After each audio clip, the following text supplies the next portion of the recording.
Buen día, señor. El Papa Alfa 22, por información, arribamos a la zona de su posición. ¿Podría confirmar su posición actual, cambio? ¿Y situación? Ok, bueno, mi posición actual es 47 grados, 40 minutos, punto 5. Estamos navegando con un curso general sur, en este momento 179, a 13.6, 13.7 nudos. Estamos en persecución de buque pesquero aparentemente bandera china. This is Argentine Coast Guard vessel Mantilla. You're responsible for the safety of your crew and your ship. You're about to receive direct fire on the bow part of your ship. Ok, fuego libre, un disparo.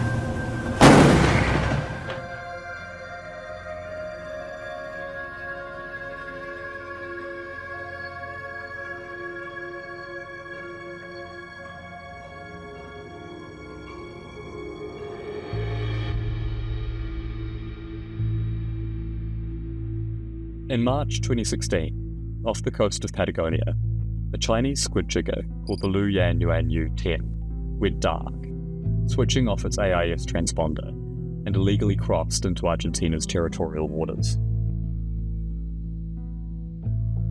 The ship was part of an enormous armada of Chinese fishing vessels that gather each year to fish the high seas squid grounds off Argentina's southern coast. And, each year, an unknown number of these ships infiltrate Argentina's national waters to extract squid under the cover of darkness, and then retreat back to international territory, out of the reach of authorities. But this time, the Lu Yan Yuan Yu would not be so fortunate. Several miles inside Argentine territory, the Coast Guard patrol spotted the ship.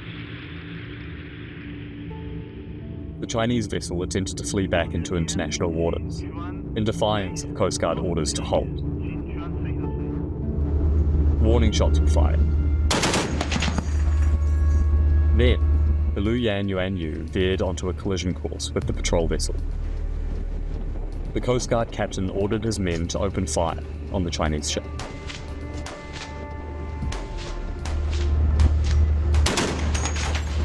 The high-caliber rounds punctured the hull of the Lu Yan Yuan Yu. As the squid jigger listed and sank, all 29 of its crew leapt into the frigid waters of the South Atlantic. All but 4 were gathered up by a nearby Chinese squid ship.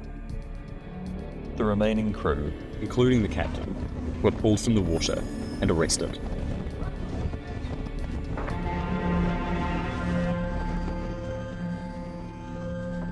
The violent encounter that occurred that day was not typical.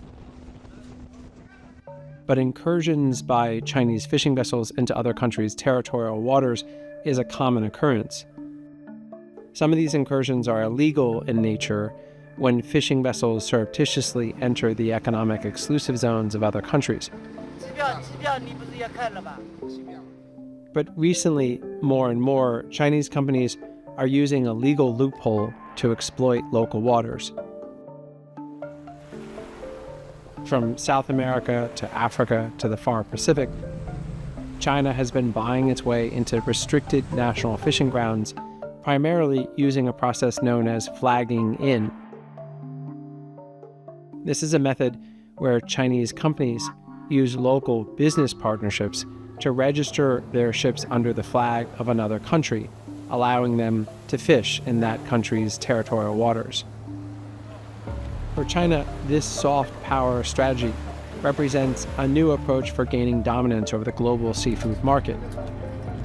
Subtler than simply entering foreign coastal areas to fish illegally, flagging in is less likely to result in political clashes, bad press, or sunken vessels. Investigators at the Outlaw Ocean Project have identified over a dozen countries where Chinese ships have flagged in. The seafood that these ships extract is often sent back to China for processing,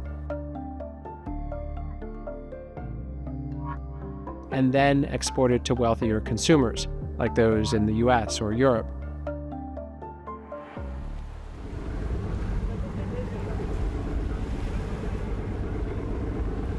As part of a 4-year investigation into China's distant water fishing fleet, a team of reporters from the Outlaw Ocean Project boarded Chinese fishing vessels off the coast of West Africa the high seas near the Galapagos Islands, and an area known as the Blue Hole near the Falkland Islands.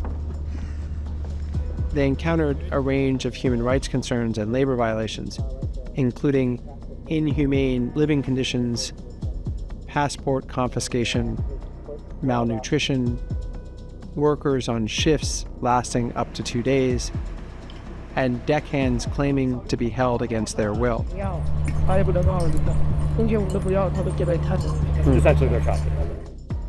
In June 2023, these same reporters were contacted by authorities after a woman made a worrisome discovery on a beach in Uruguay. Venía caminando y vi una botella, la levanté, me di cuenta que tenía en el interior una servilleta de papel escrita y le saqué una foto y le mandé.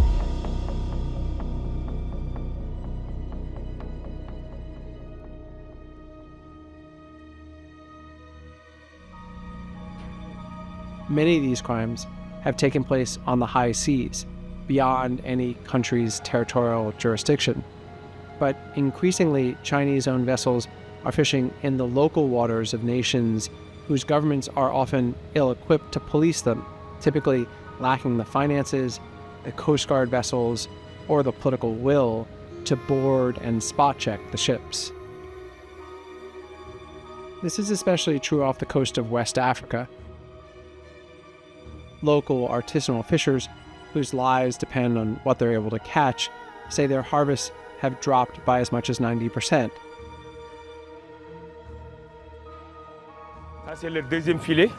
That's the second net. There's no fish. There were lots of fish around here, but even if we wait an hour, we won't catch anything. Our waters have turned into a liquid desert. Chinese-owned ships have been seen fishing in these restricted areas and using nets that are designed to catch everything in their path, including undersized and juvenile fish. In a process that wreaks havoc on marine ecosystems, the juvenile fish are then thrown overboard dead, while the larger ones are processed and frozen. Also did a thorough search of the vessel. That's where we found the illegal, unreported, and unregulated issues. The catch of juvenile fish, which is not supposed to be landed by this type of vessel.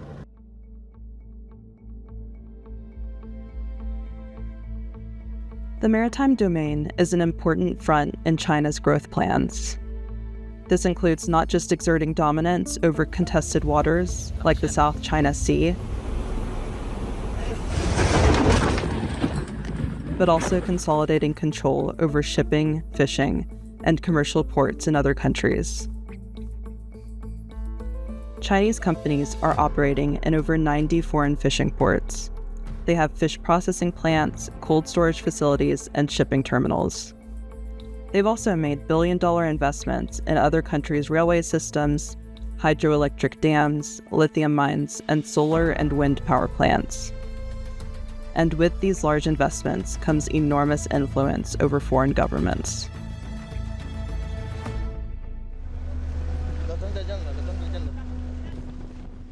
As for the case of the Lu Yan Yuan Yu 10, the majority of the crew, who were rescued by the other Chinese squid vessel, were sent directly back to China, never facing any charges for what took place that day. The captain and 3 remaining crew, arrested by the Argentine Coast Guard, were brought to shore and charged with a range of crimes, including violating fishing laws, resisting arrest, and endangering a Coast Guard vessel, and put under house arrest.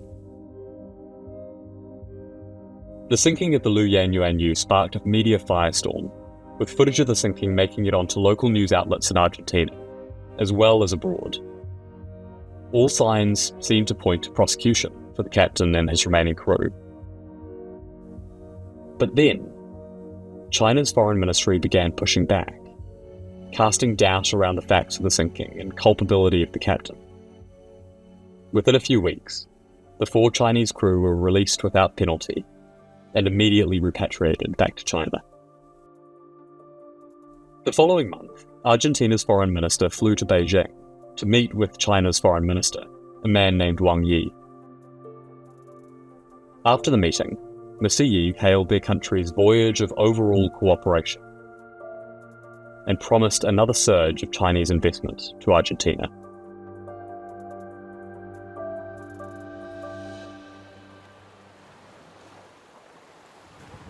The trend here is clear.